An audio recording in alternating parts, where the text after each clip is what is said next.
നമ്മളുടെ വീട്ടില് പലതരം മൂർച്ചയുള്ള ഇൻസ്ട്രുമെന്റ്സ് ഉണ്ട് അല്ലെ? കത്തി, നെയിൽ കട്ടേഴ്സ്, നമ്മള് മതിലുമേ തറയ്ക്കുന്ന ആണി, ഇതെല്ലാം നമ്മൾ എടുത്തു കഴിഞ്ഞാൽ എല്ലാത്തിലും കോമൺ ആയിട്ട് നമ്മൾ കാണുന്നതാണ് ഇതിന്റെയൊക്കെ എഡ്ജസ്. അതായത് കത്തിയുടെ ആയാലും ഈ വശം ഭയങ്കര ഷാർപ്പായിരിക്കും, ഭയങ്കര നേരിയതായിരിക്കും.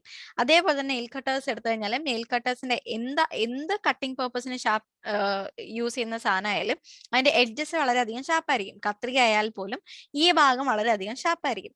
ഇനി അയേൺ നെയിൽസ് എടുത്താലും അയേൺ നെയിൽസിന്റെ ടിപ്പും ഒരുവിധം വളരെയധികം കൂർപ്പിച്ചിട്ടായിരിക്കും വെച്ചിട്ടുണ്ടാവുക. എന്തുകൊണ്ടാണ് ഇങ്ങനെ ചെയ്യുന്നത്, അല്ലെങ്കിൽ what is the purpose behind this, എന്തിനാ ഇങ്ങനെ ചെയ്യുന്നത്, അല്ലെങ്കിൽ ഇത് ഇങ്ങനെ ചെയ്യുന്നത് കൊണ്ടിട്ടുള്ള ഗുണം എന്താ? ഓക്കെ, ഇത് നമുക്കൊരു എക്സ്പെരിമെന്റിൽ കൂടെ പറയാൻ ശ്രമിച്ചു നോക്കാം. ഓക്കെ, സോ അതിന് വേണ്ടിയിട്ട് 3 ട്രേ എടുക്കുക. ഈ 3 ട്രേയിലും ലൈം പൗഡർ സ്പ്രെഡ് ചെയ്യുക. ഒരു സെയിം ഇഷ്ടിക തന്നെ നിങ്ങൾ എടുക്കുക. ഓക്കെ, സെയിം ഇഷ്ടിക തന്നെ എടുത്തിരിക്കണം. പക്ഷെ മൂന്ന് ഇഷ്ടിക വെച്ചിരിക്കുന്നതും ഈ ഓരോ കേസും അത് വെച്ചിരിക്കുന്ന പൊസിഷൻ ഡിഫറെന്റ് ആണ്. ഒരെണ്ണം വേർട്ടിക്കലി നേരെ കുത്തി നിർത്തിയിരിക്കുന്നു, ഇത് ആദ്യത്തെ ട്രേ. രണ്ടാമത്തെ ട്രേയിൽ നമ്മൾ ഹൊറീസോണ്ടലി വെച്ചിട്ടുണ്ട്. മൂന്നാമത്തെ ട്രേ അതിന്റെ വിഡ്ത്തിന്റെ അക്രോസ് ആണ് വെച്ചിട്ടുള്ളത്. ഇങ്ങനെ 3 കേസ് നമ്മൾ വെച്ചു.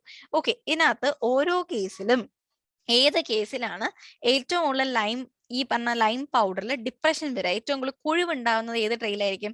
ആദ്യത്തേലായിരിക്കോ, രണ്ടാമത്തേലായിരിക്കോ, മൂന്നാമത്തേലായിരിക്കോ? ഒബ്വിയസ്ലി ഏതിലായിരിക്കും?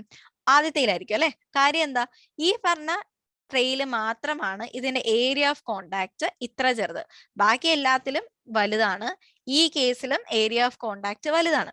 പക്ഷെ ആദ്യത്തെ ട്രെയിൽ ലൈം പൗഡർ ആയിട്ടും ഈ ബ്രിക്ക് ആയിട്ടും ഉണ്ടാവുന്ന ഏരിയ ഓഫ് കോണ്ടാക്ട് വളരെയധികം ചെറുതാണ്. സോ എത്രയാണോ ആ ഇഷ്ടികയുടെ ഭാരം, അത് ഫുള്ള് എങ്ങോട്ടായിരിക്കും വരിക? ആ ചെറിയൊരു ഏരിയയിലേക്കായിരിക്കും വരിക. പക്ഷെ ഏരിയ കൂടുന്നതിനനുസരിച്ച് എന്ത് സംഭവിക്കും? അത്രയും അവിടെ റീഡിസ്ട്രിബ്യൂഷൻ നടക്കും അല്ലെ? കുറച്ചും കൂടി അവിടുത്തെ പ്രഷർ അല്ലെങ്കിൽ ഫോഴ്സ് അവിടെ എന്തായിരിക്കും? അതിന്റെ വെയിറ്റ് ഡിസ്ട്രിബ്യൂട്ട് ചെയ്ത് പോകും. സോ അത്രക്കധികം ഡിപ്രഷൻ ഉണ്ടാവില്ല. സോ ആദ്യത്തെ കേസിലായിരിക്കും ഏറ്റവും കൂടുതൽ ഡിപ്രഷൻ. സോ അവിടെ നമ്മൾ എന്ത് കാര്യമാണ് ശ്രദ്ധിക്കേണ്ടേ? ഏരിയ ഓഫ് കോണ്ടാക്ട് കുറഞ്ഞപ്പോഴത്തേക്കും അതിന്റെ എഫക്റ്റ് എന്ന് പറയുന്നത് വളരെയധികം കൂടുതലായിരുന്നു. സോ ഇതിനെയാണ് നമ്മൾ എന്തെന്ന് വിളിക്കുക? ത്രസ്റ്റ് എന്ന് വിളിക്കുക. The total normal force experience by a surface is thrust. ഒരു സർഫസിൽ നോർമൽ ആയിട്ട് ആക്ട് ചെയ്യുന്ന ഫോഴ്സിനെയാണ് നമ്മൾ എന്തെന്ന് വിളിക്കുക? ത്രസ്റ്റ് എന്ന് വിളിക്കുക. ത്രസ്റ്റ് ആയിട്ട് വളരെയധികം റിലേറ്റഡ് ആണ് നെക്സ്റ്റ് ഫിസിക്കൽ ക്വാണ്ടിറ്റി, പ്രഷർ. നമ്മൾ ഒരുപാട് യൂസ് ചെയ്യുന്ന വേർഡാണ് പ്രഷർ. പ്രഷർ കൂടുതലാണ്, പ്രഷർ കുറവാണ്. ബ്ലഡ് പ്രഷർ അല്ല ഉദ്ദേശിക്കുന്നത്. അല്ലാത്ത കേസിൽ ആ കേസ് നമുക്ക് ഇത് വെച്ച് എക്സ്പ്ലെയിൻ ചെയ്യാൻ പറ്റും. അല്ലാത്ത കേസിലും നമ്മൾ പറയണത് എന്താ? പ്രഷർ എന്ന് വെച്ചാൽ ഇപ്പൊ ഞാൻ വളരെ ഫോഴ്സിൽ ഒരു സാധനത്തിന് അല്ലെങ്കിൽ വെള്ളം ഭയങ്കര പ്രഷറിലാണ് വരുന്നതെന്ന് വെച്ചാൽ ആ ഒരു ഫോഴ്സ് പെർ യൂണിറ്റ് ഏരിയ വളരെയധികം കൂടുതലാണെന്ന് അർത്ഥം. സോ പ്രഷർ എന്ന് വെച്ചാൽ എന്താ അർത്ഥം? Thrust per unit area is pressure. Thrust per unit area. So thrust by area ആണ് എന്ത് സാധനം? പ്രഷർ എന്ന് പറയുന്നത് അല്ലെ? Thrust by area is pressure. എന്താണ് ത്രസ്റ്റിന്റെ യൂണിറ്റ്? ത്രസ്റ്റ് എന്ന് പറയുന്നതും എന്ത് സാധനം തന്നെയാ? ഫോഴ്സ് തന്നെയാണ്. സോ ത്രസ്റ്റിന്റെ യൂണിറ്റ് എന്താ? ന്യൂട്ടൺ. പ്രഷർ ഏരിയയുടെ യൂണിറ്റ് എന്താ? Metre square. സോ പ്രഷറിന്റെ യൂണിറ്റ് എന്തായിരിക്കും? Newton per metre square. ഇതിനെ തന്നെയാണ് ഈക്വലന്റ്ലി നമ്മൾ എന്തെന്ന് പറയാ? പാസ്കൽ എന്ന് പറയാ. സോ ന്യൂട്ടൺ മീറ്റർ സ്ക്വയർ തന്നെയാണ് പാസ്കൽ. നമ്മളുടെ ചുറ്റിനുള്ള പല കേസസിലും നമ്മൾ ഈ പ്രഷർ വളരെയധികം അപ്ലൈ ചെയ്യുന്നുണ്ട്. അത് ഇൻസ്ട്രുമെന്റ്സിലായിക്കോട്ടെ, ഈവൻ നമ്മളുടെ കേസിലായാൽ പോലും. ഏറ്റവും വലിയൊരു കോമൺ എക്സാമ്പിൾ ഈ ഫിഗറിൽ കാണിച്ചിട്ടുള്ളത്. ഒരു മരുഭൂമി കൂടെ നമുക്ക് നടന്നു പോകാൻ വളരെ ബുദ്ധിമുട്ടാണ്. വേറസ് ഒരു ഒട്ടകത്തിന് നടന്നു പോകാൻ വളരെ എളുപ്പവുമാണ്. കാര്യം എന്താ? ഒട്ടകത്തിന്റെ കാലിന്റെ പാദത്തിന്റെ ഏരിയ, സർഫസ് ഏരിയ കൂടുതലാണ്. സോ സർഫസ് ഏരിയ കൂടിയതുകൊണ്ട് എന്താണ് പ്രഷറിന്റെ ഫോർമുല നമ്മൾ പറഞ്ഞത്? ഇറ്റ് ഇസ് ത്രസ്റ്റ് ബൈ എന്ത് സാധനം? ഏരിയ ആണ് പ്രഷറിന്റെ ഫോർമുല.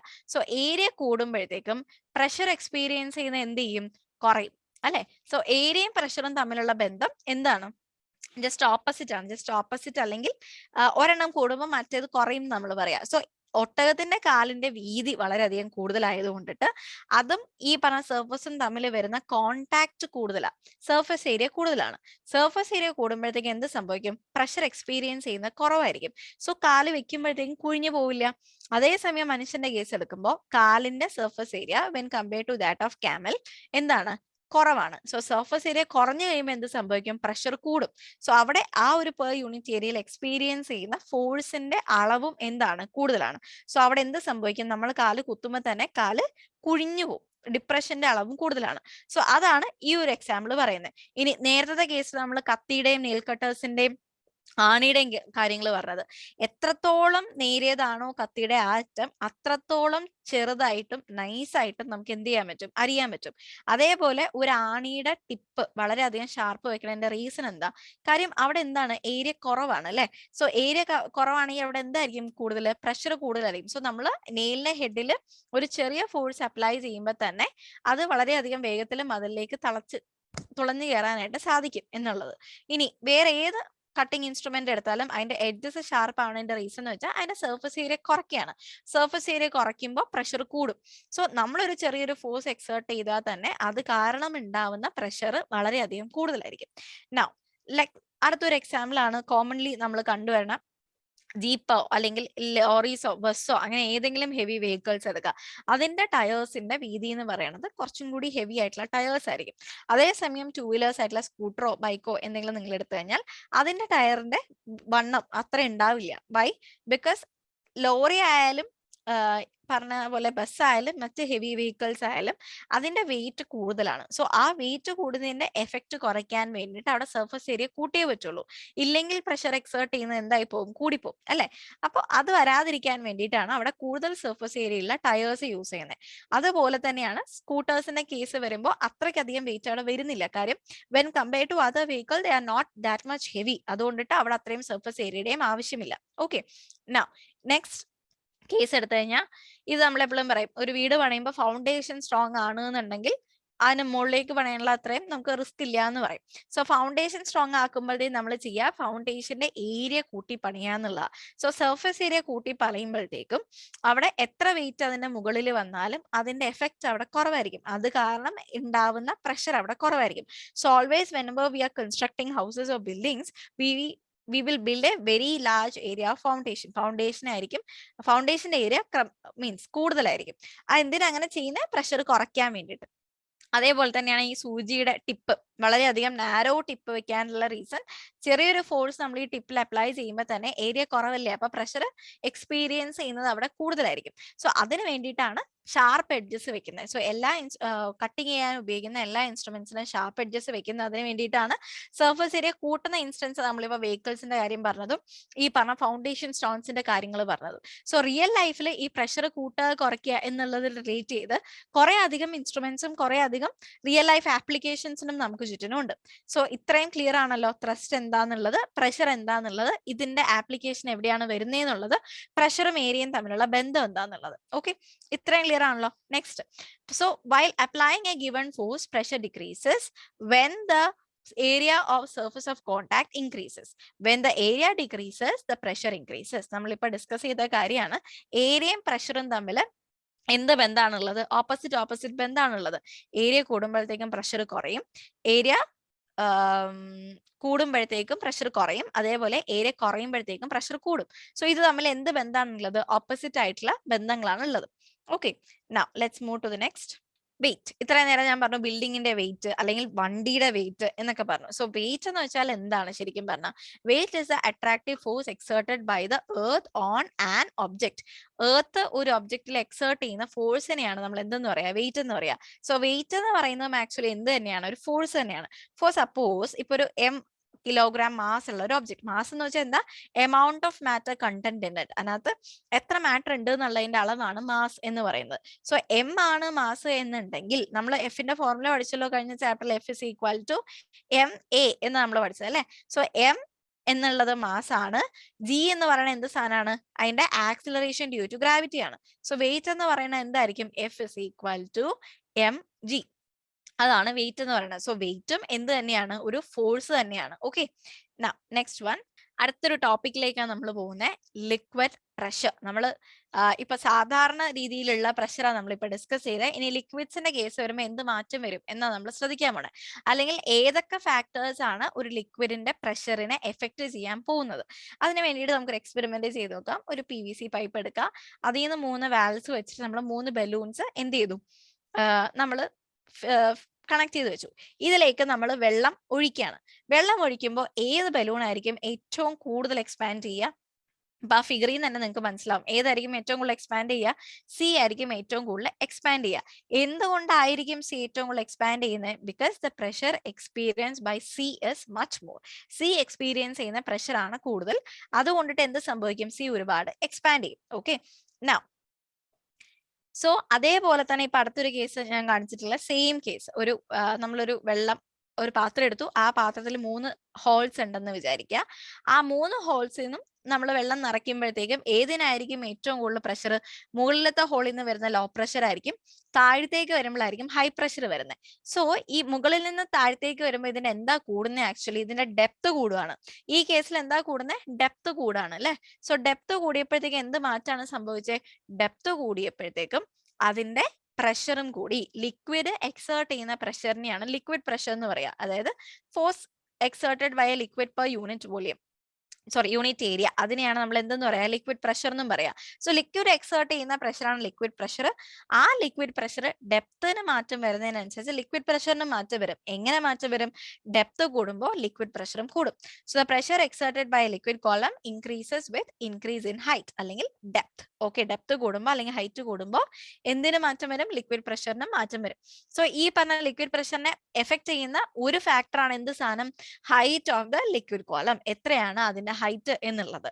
പിന്നെ എഫക്ട് ചെയ്യുന്ന കാര്യം എന്താ? Density of the liquid. ആ പറഞ്ഞ എക്സ്പെരിമെന്റൽ സെറ്റപ്പിന് വേണ്ടിയിട്ടോ അല്ലെങ്കിൽ അതിനകത്ത് എടുത്തിട്ടുള്ള ഫ്ലൂയിഡിന്റെ ഡെൻസിറ്റി, അത് വാട്ടർ ആണെങ്കിൽ വാട്ടർ, ഓയിൽ ആണെങ്കിൽ ഓയിൽ, അതിന്റെ ഡെൻസിറ്റിനെയാണ് ഡിപ്പെൻഡ് ചെയ്യുക. ഇപ്പൊ നമ്മൾ നേരത്തെ ചെയ്ത എക്സ്പെരിമെന്റ് കേസിൽ സെയിം എക്സ്പെരിമെന്റ് നമ്മൾ കെറസിൻ വെച്ചൊക്കെ റീപ്ലേസ് ചെയ്ത് കഴിഞ്ഞാൽ കെറസിന്റെ ഡെൻസിറ്റി എന്ന് പറയുന്നത് വാട്ടറിന്റെ ഡെൻസിറ്റിനേക്കാളും കുറവാണ്. 810 കിലോഗ്രാം പെർ മീറ്റർ ക്യൂബ് ഒക്കെ എന്തിന്റെ ഡെൻസിറ്റി വരുന്നുള്ളൂ? കെറസിന്റെ ഡെൻസിറ്റി വരുന്നുള്ളൂ. സോ നേരത്തെ കേസിൽ ബലൂൺ എത്ര എക്സ്പാൻഡ് ചെയ്തോ അത്രയൊന്നും എന്തിന്റെ കേസിൽ എക്സ്പാൻഡ് ചെയ്യില്ല? കെറസിന്റെ കേസിൽ എക്സ്പാൻഡ് ചെയ്യില്ല. നമ്മൾ ഇൻസ്റ്റഡ് ഓഫ് വാട്ടർ ഇപ്പൊ കെറസിനാണ് യൂസ് ചെയ്യുന്നതെങ്കിൽ അത്രയൊന്നും കെറസിന്റെ കേസിൽ എക്സ്പാൻഡ് ചെയ്യില്ല. സോ 2 ഫാക്ടേഴ്സ് ആണ് ലിക്വിഡ് പ്രഷറിനെ എഫക്ട് ചെയ്യുന്നത്. ഒന്ന് height of the liquid column, 2 density of the liquid. So ഇത് നമുക്കൊരു മാത്തമാറ്റിക്കൽ ഫോർമുലയിലേക്ക് കൊണ്ടുവരാലോ. അതായത് if the height of the liquid column is h, density of the liquid is d and acceleration due to gravity is g, then liquid pressure p is equal to, pressure എന്ന് പറഞ്ഞാൽ എന്തായിരിക്കും? ഹൈറ്റിനെയും ഡെൻസിറ്റിനെയും directly ആണ് affect ചെയ്യുക. Height കൂടുമ്പോൾ പ്രഷറും കൂടും, ഡെൻസിറ്റി കൂടുമ്പോഴും പ്രഷർ കൂടും. അതേപോലെ തന്നെ acceleration due to gravity, acceleration due to gravity കൂടുമ്പോഴും പ്രഷർ കൂടും. സോ നമുക്ക് പറയാം P is equal to h d g. അതാണ് പ്രഷർ കണ്ടുപിടിക്കാനുള്ള ഫോർമുല. Okay, now next. അപ്പൊ നമ്മൾ പ്രഷർ പഠിച്ചു. പ്രഷറിന്റെ നെക്സ്റ്റ് കൺസിഡറേഷൻ ആണ് എന്ത്? ലിക്വിഡ് പ്രഷർ പഠിച്ചു. ലിക്വിഡ് പ്രഷർ ഹൈറ്റിന്റെ വേരിയേഷൻ അല്ലെങ്കിൽ ഡെപ്തിന്റെ വേരിയേഷൻ അനുസരിച്ച് ലിക്വിഡ് പ്രഷർ മാറും എന്ന് പഠിച്ചു. ഇനി നമ്മൾ പഠിക്കാൻ പോകുന്നത് എന്താ? അറ്റ്മോസ്ഫിയറിക് പ്രഷർ എന്താന്ന് അല്ലെ? സോ എന്താ അറ്റ്മോസ്ഫിയറിക് പ്രഷർ? അതൊക്കെ ആൻസറിനെക്കാട്ടി മുന്നേ ഈ 3 ഫിഗർ നോക്കിയേ. ഒന്ന് ആസ്ട്രോനോട്ട്സ് എന്ത് ചെയ്യുന്നു? ഒരു സ്പെഷ്യൽ കൈൻഡ് ഓഫ് ഡ്രസ്സിംഗ് ആണ് അവരുടേത്. അതേപോലെ മൗണ്ടെയിനിൽ ക്ലൈംബ് ചെയ്യുന്ന ആൾക്കാർക്ക് കുറെ അധികം ഹൈറ്റ് കയറി കഴിയുമ്പോഴത്തേക്കും നേസൽ ബ്ലീഡിങ് ഉണ്ടാവാനുള്ള സാധ്യതയുണ്ട്. സോ ഇത് രണ്ടും ഒരു കേസാണ്. പിന്നെ മൂന്നാമത്തെ നിങ്ങൾ കണ്ടിട്ടുണ്ടാവും, ഇങ്ങനെ യൂസ് ചെയ്യുന്ന വാളിലേക്ക് നമ്മൾ ഇങ്ങനെ പതിപ്പിച്ച് വെക്കുന്ന സാധനം അല്ലെ? അത് എന്തിനാ യൂസ് ചെയ്യുന്നത്? എന്തെങ്കിലും ചെറിയ രീതിയിലുള്ള വെയിറ്റ് ഹാങ് ചെയ്യാൻ വേണ്ടിയിട്ട് നമ്മൾ യൂസ് ചെയ്യുന്നത് എയർ സക്കേഴ്സ് ആണത്. സോ അത് എങ്ങനെയാണ് വർക്ക് ചെയ്യുന്നത്? ഇതൊക്കെയാണ് നമ്മൾ ഇനി പറയാൻ പോകുന്നത്. സോ എന്തുകൊണ്ടായിരിക്കും ഇവർക്ക് ഈ നേസൽ ബ്ലീഡിങ് വരുന്നത്? അതും പ്രഷറായിട്ട് എന്തെങ്കിലും ബന്ധമുണ്ടോ എന്നാണ് നമ്മൾ എന്ത് ചെയ്യാൻ പോകുന്നത്? ഡിസ്കസ് ചെയ്യാൻ പോകുന്നത്. ഓക്കെ, അതിന് വേണ്ടിയിട്ട് നമുക്കൊരു എക്സ്പെരിമെന്റ് ചെയ്ത് നോക്കാം. ഒരു ഗ്ലാസ് ബോട്ടിൽ എടുക്കുക, പ്ലാസ്റ്റിക് ബോട്ടിൽ എടുക്കരുത്. ഗ്ലാസ് ബോട്ടിൽ എടുക്കുക, അതിനകത്ത് കുറച്ചധികം പേപ്പറിന്റെ കഷ്ണങ്ങൾ കത്തിക്കുക. കത്തിച്ച് ഒരു കത്തി കഴിയാറാകുമ്പോൾ അല്ലെങ്കിൽ കത്തി കഴിഞ്ഞതിന് ശേഷം അതിന്റെ ടോപ്പിലേക്ക് ഒരു പഴുത്ത പഴം തൊലി പൊളിച്ചിട്ട് വെച്ചു കൊടുക്കുക. അപ്പൊ എന്ത് സംഭവിക്കും? കുറച്ചു നേരം നിങ്ങൾ നോക്കിയിരുന്നാൽ മനസ്സിലാവും ഈ പഴം പെട്ടെന്ന് സ്ലിപ്പ് ചെയ്ത് ഈ ബോട്ടിലിന്റെ അകത്തേക്ക് വീഴും. ഓക്കെ, എന്തുകൊണ്ടാണ് ഇത് സംഭവിക്കുന്നത് എന്നുള്ളത്? ഒന്ന്, നമ്മൾ ഇവിടെ ഈ പേപ്പർ കത്തി കഴിയുമ്പോഴത്തേക്കും ഇതിൻ്റെ ഉള്ളിലുള്ള പ്രഷർ ആക്ച്വലി എന്ത് സംഭവിക്കും? കുറയും. പക്ഷെ ഇതിന്റെ പുറത്ത് അപ്പോഴും എന്താ? പ്രഷർ ഉണ്ട്. ആ പ്രഷർ എന്താണ്? ഹൈ ആണ്. സോ ഈ ഹൈ പ്രഷർ എന്ത് ചെയ്യും? ഈ പ്രഷർ കുറവുള്ള സ്ഥലത്തേക്ക് ഒരു ഫോഴ്സ് എക്സേർട്ട് ചെയ്യും. സോ അതുകൊണ്ടിട്ടാണ് ഈ പഴം എന്ത് ചെയ്യുന്നത്? ഉള്ളിലേക്ക് വരുന്നത്. സോ അറ്റ്മോസ്ഫിയർ അവിടെ ഒരു ഫോഴ്സ് എക്സേർട്ട് ചെയ്യുന്നതുകൊണ്ടിട്ടാണ് പഴമുള്ളിലേക്ക് വരുന്നത്. സോ അറ്റ്മോസ്ഫിയർ എന്ത് എക്സേർട്ട് ചെയ്യുന്നുണ്ട്, ഫോഴ്സ് എക്സേർട്ട് ചെയ്യുന്നുണ്ട്, which will result in atmospheric pressure. Same തന്നെയാണ് ഫോഴ്സ് പെർ യൂണിറ്റ്, അത് തന്നെയാണ് ഡെഫിനിഷൻ വരിക. സോ അറ്റ്മോസ്ഫിയറിക് എന്ന് വെച്ചാൽ അറ്റ്മോസ്ഫിയർ എക്സേർട്ട് ചെയ്യുന്ന പ്രഷറിനെയാണ് അറ്റ്മോസ്ഫിയറിക് പ്രഷർ എന്ന് പറയുക. സോ ഈ കേസിൽ വരുമ്പോൾ the atmospheric pressure outside the bottle is greater than the pressure of air inside it, hence a banana slips in to the bottle. ഇനി എന്താണ് അറ്റ്മോസ്ഫിയറിക് പ്രഷർ എന്ന് വെച്ചാൽ, നമ്മളുടെ എർത്തിന് ചുറ്റിനും ഒരു എൻവലപ്പ് ഓഫ് എയർ ഉണ്ട് അല്ലെ, ആ എയറിനെയാണ് നമ്മൾ എന്തെന്ന് പറയാ, എർത്തിന്റെ അറ്റ്മോസ്ഫിയർ എന്ന് പറയാ. ഇനി നിങ്ങൾക്ക് ഡിഫൈൻ ചെയ്യാൻ എളുപ്പമായിരിക്കുമല്ലോ. So the weight of the air column over unit area of the earth surface is atmosphere pressure. So ഇതിന്റെ എത്ര പ്രഷർ ആണ് പെർ യൂണിറ്റ് ഏരിയയിൽ അനുഭവപ്പെടുന്നത് എന്നുള്ളതാണ് അതിന്റെ അറ്റ്മോസ്ഫിയറിക് പ്രഷർ എന്ന് പറയുന്നത്. ഇനി ദ ഡെൻസിറ്റി, എന്തുകൊണ്ട് ഈ പറഞ്ഞ കുറെ മൗണ്ടെയിൻ ക്ലൈംബ് ചെയ്ത് കഴിയുമ്പോൾ നേസൽ ബ്ലീഡിങ് വരുന്നു എന്നൊക്കെ ചോദിച്ചു കഴിഞ്ഞാൽ, അവിടെ നമ്മൾ ഹൈറ്റ് കൂടുന്നതിനനുസരിച്ച് എന്ത് സംഭവിക്കും, പ്രഷർ കുറയാണ് ചെയ്യുക. So the density of atmospheric air near the surface of the earth is greater and it decreases as we go up. മുകളിലേക്ക് പോകുന്നതോറും പ്രഷർ കുറയും. therefore atmospheric pressure decreases as we go up. So ഇങ്ങനെ pressure കുറയുന്നത് കൊണ്ടിട്ടാണ് mountain climb ചെയ്യുന്ന ആൾക്കാർക്ക് അപ്പോൾ എന്ത് വരുന്നത്, nasal bleeding വരുന്നത്, വെയിൻസ് പൊട്ടി അല്ലെങ്കിൽ വെയിൻസിന്റെ ആ ഒരു പ്രഷർ കാരണം ബ്ലീഡിങ് ഉണ്ടാവുന്നത്. അതേപോലെ തന്നെ ആസ്ട്രോണറ്റ്സ് സ്പെഷ്യൽ ഡ്രസ് ഇടാനുള്ള റീസൺ എന്ത് തന്നെയാണ്, ഉയരം കൂടുന്തോറും പ്രഷർ എക്സ്പീരിയൻസ് ചെയ്യുന്നത് വളരെയധികം കുറവാണ്. ആ പ്രഷറിന്റെ കുറവ് കാരണമാണ് ഈ പറഞ്ഞ പ്രശ്നങ്ങളൊക്കെ ഉണ്ടാവുന്നതും. എയർ സർക്കേഴ്സ് വർക്ക് ചെയ്യുന്നതും സെയിം പ്രിൻസിപ്പിളിൽ തന്നെയാണ്. ഓക്കെ, ഈ അറ്റ്മോസ്ഫിയറിക് പ്രഷർ ഇപ്പൊ നമ്മൾ ഇത്രയും നേരം ഡിസ്കസ് ചെയ്തു, അറ്റ്മോസ്ഫിയറിക് പ്രഷർ കുറയും മുകളിലേക്ക് പോകുമ്പോൾ എന്നൊക്കെ പറഞ്ഞു. സോ അറ്റ്മോസ്ഫിയറിക് പ്രഷർ നമ്മൾ എങ്ങനെയാണ് മെഷർ ചെയ്യുക? The wait of an air column above unit area on the surface of the earth at see level is considered as 1 atmospheric pressure. Short form എന്താണ്, ATM, 1 atmospheric pressure. See ലെവലിന് മുകളിൽ the weight of an air column above unit area on the surface of earth at sea level is considered to be atmosphere. Sea ലെവലിന് തൊട്ട് മുകളിലായിട്ട് ആ unit ഏരിയയിൽ experience ചെയ്യുന്ന എയറിന്റെ വെയിറ്റിനെയാണ് നമ്മൾ atmospheric pressure എന്ന് വിളിക്കുന്നത്. This is equivalent to the weight of mercury column of height 0.76 meter and unit area 1 meter square. So ഇത് എന്തിനോട് ഈക്വലന്റ് ആണ്? weight of mercury column of height 0.76 meter and unit area 1 meter square. 1 meter square and 0.76 meter height ഉള്ള ഒരു mercury കോളത്തിന്റെ വെയിറ്റിനോട് അത് equivalent ആണ്. The unit of atmosphere is bar. bar ആണ് അതിന്റെ unit. The instrument used to measure atmospheric pressure is barometer. Atmospheric pressure measure ചെയ്യാൻ നമ്മൾ use ചെയ്യുന്ന ഇൻസ്ട്രുമെന്റിന്റെ പേരാണ് ബാരോമീറ്റർ എന്ന് പറയുന്നത്. ഓക്കെ, നൗ സോ ഇത്രയും നേരം നമ്മൾ എന്തൊക്കെയാ പഠിച്ചേ? ത്രസ്റ്റ് എന്താന്ന് പഠിച്ചു അല്ലെ. The normal force experience by a surface is thrust. Pressure എന്ന് വെച്ചാൽ എന്താ, ത്രസ്റ്റ് പെർ യൂണിറ്റ് ഏരിയ ആണ് പ്രഷർ. ഇനി പ്രഷറിന്റെ യൂണിറ്റ് എന്താ, ന്യൂട്ടൺ പെർ മീറ്റർ സ്ക്വയർ ആണ് പ്രഷറിന്റെ യൂണിറ്റ്. അതിനെ പാസ്കൽസ് എന്നും വിളിക്കും. Now while applying a given force, pressure decreases when the area of surface of contact increases. When the area decreases, the pressure increases. ഏരിയയും പ്രഷറും തമ്മിലുള്ള ബന്ധം ഇൻവേഴ്സ്ലി ആണ്. ഏരിയ കൂടുമ്പോൾ പ്രഷർ കുറയും, ഏരിയ കൂടുമ്പോൾ പ്രഷർ കുറയും, പ്രഷർ മീൻസ് തിരിച്ച് ഏരിയ കൂടുമ്പോൾ പ്രഷർ കുറയും, ഏരിയ കുറയുമ്പോൾ പ്രഷർ കൂടും. അതേപോലെ വെയിറ്റ് എന്ന് വെച്ചാൽ എന്താ, വെയിറ്റ് എന്ന് പറയുന്ന ഒരു ഫോഴ്സ് ആണ്. It is attractive force exerted by the earth on an object. Now weight of an object of mass m kilogram is going to be F is equal to mg. അത് നമ്മൾ discuss ചെയ്തു. Next പിന്നെ നമ്മൾ പറഞ്ഞത് എന്തെന്നാ, the pressure exerted by a liquid column increases with increase in height. അതിന്റെ experiments discuss ചെയ്തു. If the height of the liquid column is h, density of liquid d and acceleration due to gravity g, then liquid pressure is P is equal to HTG. അത് നമ്മൾ പറഞ്ഞു. ഇനി the weight of the air column over unit area of the earth surface is atmospheric pressure. അതിനെയാണ് atmospheric pressure എന്ന് പറയുന്നത് അല്ലെ. So നമ്മൾ എന്തൊക്കെ ഡിസ്കസ് ചെയ്ത, പ്രഷറിന്റെ ഫോർമുല, ലിക്വിഡ് പ്രഷറിന്റെ ആപ്ലിക്കേഷൻ, സർഫസ് ഏരിയയും പ്രഷറായിട്ടുള്ള റിലേഷൻ, അറ്റ്മോസ്ഫിയറിക് പ്രഷർ, ഇത്രയും കാര്യങ്ങളാണ് നമ്മൾ ഇന്നത്തെ ക്ലാസ്സിൽ ഡിസ്കസ് ചെയ്തത്. I hope you all understood it. Thank you. Manorama Horizon. Learning made simple.